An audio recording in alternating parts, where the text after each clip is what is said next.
जळगाव लोकसभेमध्ये पहिल्यांदाच महिलेला लोकसभेच्या उमेदवारीचा मान मिळालाय। दरम्यान निवडून आल्यानंतर सर्वात पहिले अर्धवट राहिलेले प्रकल्प मी पुढे नेणार असल्याचा दावा स्मिता वाघ यांनी केला।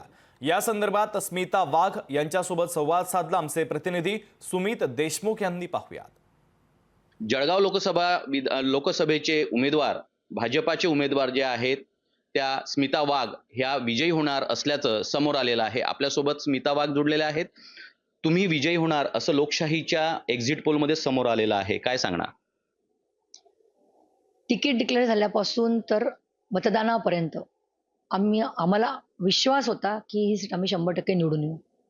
याचं कारण असं होतं की भारतीय जनता पार्टीचं असलेलं तळागाळापर्यंत असलेलं केडर, आमचे सन्माननीय नेते यांनी केलेलं काम, आमचे सगळे पदाधिकारी महायुतीचे प्रत्येक मतदारापर्यंत पोहोचण्यासाठी त्यांनी केलेले सगळे प्रयत्न, आणि मला असं वाटतं त्याचा परिपाक म्हणून उद्या ही सीट आम्ही 100% निवडून हा विश्वास या ठिकाणी आहे।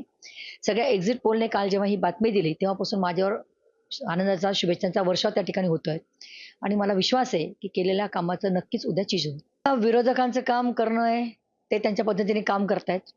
विरोधाला विरोध असं म्हणून चालत नाही, आणि एका रात्रीतनं तुम्ही तुमची विचारधारा बदलून जर दुसरीकडे जात असत तेही जनतेला पटत नाही। आणि मला असं वाटतं आम्ही ज्या विचारधारेमध्ये लहानाचे मोठे झालो आहोत त्याचा इम्पॅक्ट आमच्या जीवनावर दैनंदिन जीवनावर नक्कीच त्या ठिकाणी झालेला असतो। असं पटकन आपलं तत्व आणि आपण बदलून जात नाही। तर मला असं वाटतं जनता पण ह्याचा सगळा बारीक मूल्यमापन त्या ठिकाणी नक्की करत असते।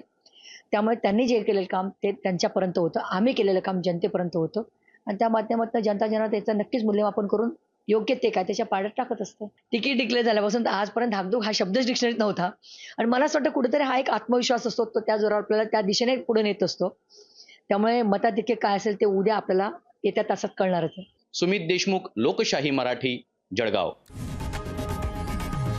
लोकशाही मराठी ऐका, पहा, जागरूक रहा।